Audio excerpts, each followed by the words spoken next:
Now for major stories, I'm Michelle Thomas. The Wholeness Administration is looking for a new crime-fighting tool. It's exploring legislation to include elements from the State of Public Emergency and Zones of Special Operations statutes. The disclosure was made by National Security Minister Dr. Horace Chang as he responded to questions from the parliamentary opposition. More in this report. On January 26th, the Governor-General issued a proclamation declaring a state of public emergency for the East Kingston Police Division for 14 days. With the regulations set to expire on February 9, the National Security Minister needed the approval of the House to extend it for another 3 months. He says the emergency measures are yielding results.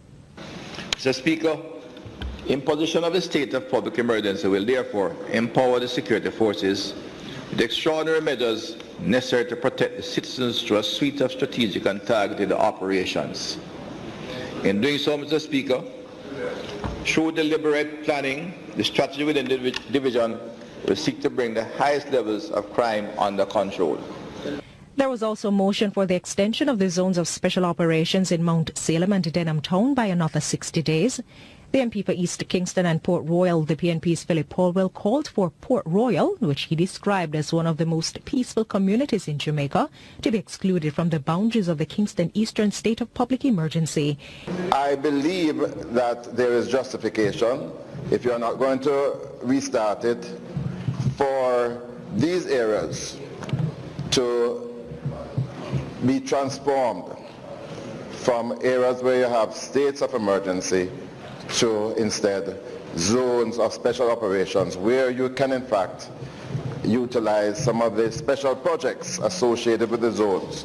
The MP for Western St. Andrew, in calling on the Minister for greater support for community projects, had this question. On what basis the only 2 JLP areas have in Zozo and the PNP areas have none, not one? You serious? We have Soso and you have Zozo. In response, Dr. Chang reiterated earlier utterances of the Prime Minister that more Zosos are coming.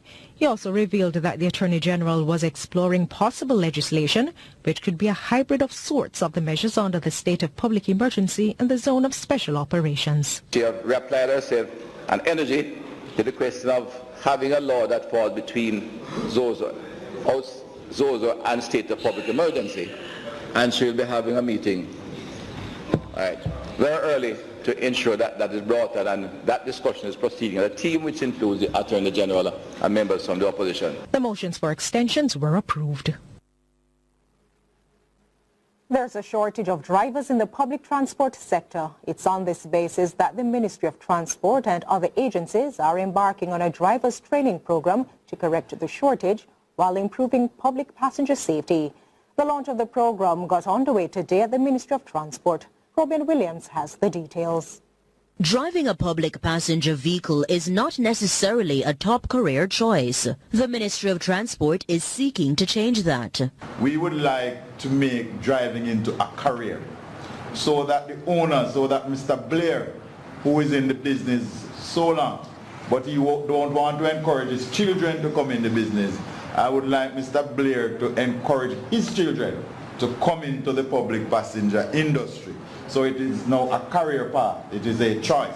30 drivers in each parish will be trained, after which they will be certified as professional public transportation agents. The Transport Authority is paying for every single trainee to do 25 lessons, Colonel? 25 1-hour lessons. And in addition, every trainee will get $1,000 per day of instruction. So every day of instruction, they get $1,000 if they turn up. If they don't turn up, they don't get no money. The architects of this program are the Heart Trust NTA and the Hope National Service Corps. Drivers will undergo core skills training for 3 weeks, which includes road ethics and conduct, followed by 4 weeks of training in defensive driving and public passenger safety. The trainees would then now be trained by an approved institution, an approved entity that the ITA, the Island Traffic Authority, has been approving under the new law, approving driver training entities. So we are only going to be utilizing island-wise those firms that are approved by the ITA. In addition, Montague says he will be seeking to amend the law as it relates to the seizure of vehicles on records, replacing it with a ticketing mechanism. The amount of corruption that is involved in the wrecking of people's vehicles. Them take up the people's vehicle, and as you go around the corner, a man call you and say if you pay money, they will drop off your vehicle. Sometimes they seize the vehicle and don't reach the pound. Robianne Williams for CVM Live. The Jamaican High Commission in the United Kingdom is unable to protect citizens. That's according to one immigration attorney who believes more must be done to reduce the number of deportees coming from the UK. Dozens of people are set to be returned to Jamaica next week. Christine Forbes has that report. 29 Jamaicans will be deported from the United Kingdom next week, Wednesday. The mass deportation is causing some raised eyebrows and reminding others of the recent Windrush controversy. Hundreds of Jamaicans with a legal right to live in Britain were told to leave while the Home Office created what it called a hostile environment for immigrants, making them want to leave. Immigration attorney Jennifer Housen says British deportations are often controversial. Until the Windrush issue is fully settled, until the reviews for the Windrush generation are dealt with, until there is a clear policy on how these persons are being protected, Windrush persons and their families, there ought not to be the mass deportations we're seeing. Last year, February, 50 Jamaicans were scheduled for deportation. However, the number was reduced after 21 people finally got access to legal representation. President of the Jamaica Association for the Resettlement of Returning Residents, Percival Latouche, says lack of representation from the UK High Commission can be linked to the frequent deportation of Jamaican nationals from the United Kingdom. We built Britain. When we went to Britain, there was no Britain. Just the name. We built it. Work under adverse condition. Take some of the worst job. Call black. Call whatever you. But we stuck it out. And we turned Britain around. And now you turn around and want to kick us all out? Both Latouche and Housen insist that more needs to be done to provide Jamaicans living in the UK with greater access to representation. There are all these people out there that the Jamaican High Commission can access. There are people like me who have offered. And as you offer, when I realized this thing was going bad, Windrush, in 2011, and I approached the Jamaican High Commission in London, I made no less than 40 calls over a 3-month period. The calls were never returned. She says there is no real partnership between Jamaica and the UK and is calling for the government to take action. Christine Forbes, CVM Live.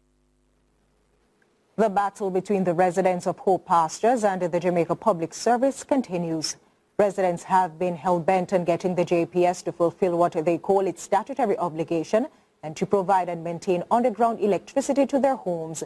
They say the utility company had a responsibility to replace the underground cable system at its own expense. JPS says otherwise. Aladdin Love reports. Lord Anthony Gifford, representing the residents of Hope Pastures, argues that in 1962, Parliament signed off on a system that mandated the utility company to provide electricity to the community through an underground system. The system was paid for by the residents when purchasing their homes, and the contractual agreement between the community and JPS was for it to repair, renew, and replace the underground wires at its expense. However, Patrick Foster QC argues that the utility company was under no legal obligation, whether by statute or contract, to replace the underground system at its expense. President of the Hope Pasture Citizens Association, Michael Williams, tells CVM Live, JPS hasn't been maintaining the underground system over the years. JPS has been collecting tariff for maintenance from all 232 owners of JPS, owners of houses in Hope Pastures, and not using the money for maintenance until the equipment now has become almost obsolete, where they had been upgrading and maintaining from the beginning, just like what they do with the overhead. We wouldn't be in this condition. He argues that the underground system is ideal for Jamaica. When the last major hurricane came through here, Hope Pastures was the first community, Gilbert, that was up and running because we had no these problems with our system. All the problems was the part that was overhead, that they have like their power grids and things. Once that was fixed, we got back electricity right away. Philip Prendergast is one such resident out of 60% who have refused to switch to overhead electricity. Time they said they needed 100% compliance. Some other members, some other residents refused, and then now there was a dual system working on my avenue. That was, some was working on the underground, some was working from the overhead supply. He's awaiting an explanation from JPS on how it intends to remedy the situation. The next hearing is set for February 18, and the residents of Hope Pastures are hoping the court will rule in their favor this time around. Aladdin Love for CVM Live. Jamaicans will get to make an offer to purchase shares in Trans-Jamaican Highway Limited in just over a week. The National Road Operating and Construction Company, NROC, released the much-anticipated prospectus on Tuesday. More in this report. 8 billion. That's the total number of ordinary share units in Trans-Jamaican Highway Limited that will be made available to the public in just over a week. Each share will cost $1.41 or 1 US cent. According to the prospectus, shares will be reserved for purchase by employees of the company and its key operating parties, underwriters, ETAC customers, public sector employees, and the registered pension funds. The company noted that if reserved shares in any category are not taken up, they will be made available first to applicants in the other reserved categories and afterwards will become available to the general public. This will not apply to applicants in the underwriters category. NROC says it reserves the right to upsize by offering an additional 2 billion shares to purchasers. Applications can be made through the NCB Capital Markets Go IPO and GMMB's Moneyline. The offer will open at 9 a.m. on February 17 and close at 4:30 p.m. on March 9. According to the prospectus, NROC has the right to close the offer at any time after it's opened once it has received applications for all the shares on offer. Speaking in St. Anne recently, Finance Minister Dr. Nigel Clark says the move to privatize government-owned assets was to allow more Jamaicans to have a stake in local assets. Our privatization efforts for this period ought to be such that the Jamaican people can benefit directly and that we broaden the ownership base of the Jamaican economy. The minister reasoned that when more Jamaicans invest in local assets, the government will get greater buy-in of its policies. Creating a greater pool of persons who have an economic interest in stability and an economic interest in tomorrow means that the policies that we're pursuing will be easier to implement and to achieve. Trans-Jamaican Highway Company Limited operates the east-to-west segment of Highway 2000 spanning St. Catherine and Clarendon. Last year, Wigton Wind Farm listed on the main market of the Jamaica Stock Exchange. 11 billion shares were sold for 50 cents per unit.